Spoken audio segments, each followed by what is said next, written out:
Renee, I'm always fascinated when actors first arrive in Hollywood, the roles they go for.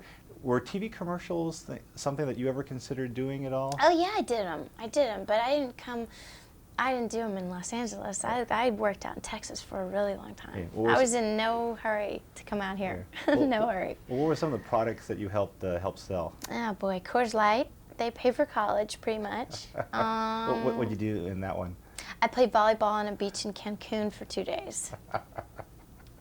And got, a nice check every few months. It was nice. Yeah, that's how you start, because, nobody has the faith in you to let you read for a movie part until you have a nice fat resume, which means that you know what hit your mark means, you know what I mean? So it was part of the experience. It was a good experience for me. Your first week in LA.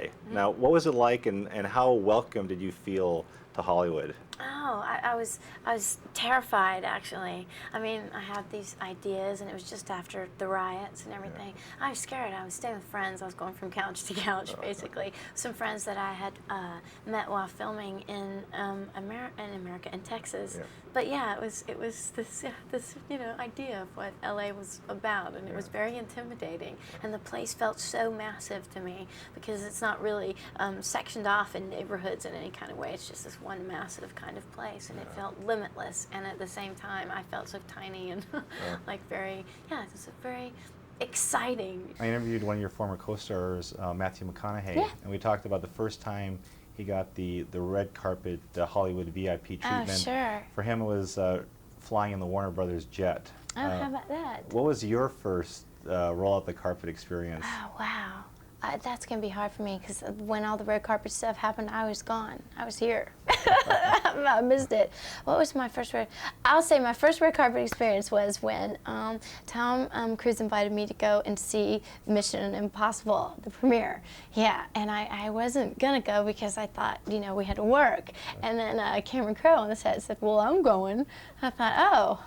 Well, if you're going, I'm not sticking around, So we worked right up until the last second, and the wardrobe brought some clothes in and for me to borrow, and my roommate at the time brought my shoes, and we dressed quickly in the trailer, and they threw me in the truck with the Teamster, and the Teamster drove me to the red carpet and dropped me off on the curb. Had no idea. Threw me in the middle of the mosh pit that is a red carpet premiere thing, and I had my briefcase over here with my script in it, with my homework, and I have my bag with the clothes and sweatpants and whatnot that I wore to work that morning in this hand, and off we went. So that's literally the red carpet, my first red carpet experience. Renee, got a question. I've always been fascinated with famous movie lines and how sometimes people hear those lines over and over again. Now, how often do people come up to you and say, "You had me at hello"? Oh, yeah, that one, definitely. Yeah, pretty much. Every couple days. Yeah. So it's nice though, because that's an extraordinary thing to have happen in your life. That you can be part of something that meant something to so many people. It's a very special thing, that to me. Yeah.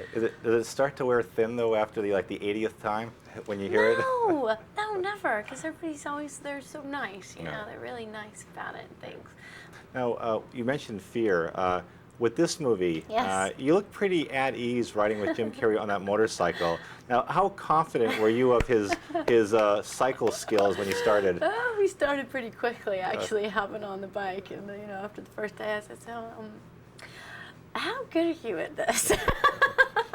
How long have you been doing this? Did I just teach you yesterday?" Or he says, "Oh, no, I've got some bikes." And I thought, okay, all right, okay, there we go. It was fun. Great way to see Vermont. There's one scene in this movie that really impressed me is when you kick Jim Carrey and he rolls over the fence. Now, first of all, I was impressed at how high you could kick. Oh, thank you very much. And that roll. Now, how many times did you do that scene, and what kind of physical impact did it have on him? Oh no, quite a few times we did that scene, and came very close to his nose quite a few times. But every time he rolled right over the fence and rolled down and wink. Like down, almost hit the tree every time. All these guys come running up the hill to stop him from running and hitting his head on the tree, but he insists. to everyone's dismay. Everyone's watching in fear, going, okay, he's doing it again. But every time, he does them himself. He knows how he wants it to be, and so he goes for it. Very impressive.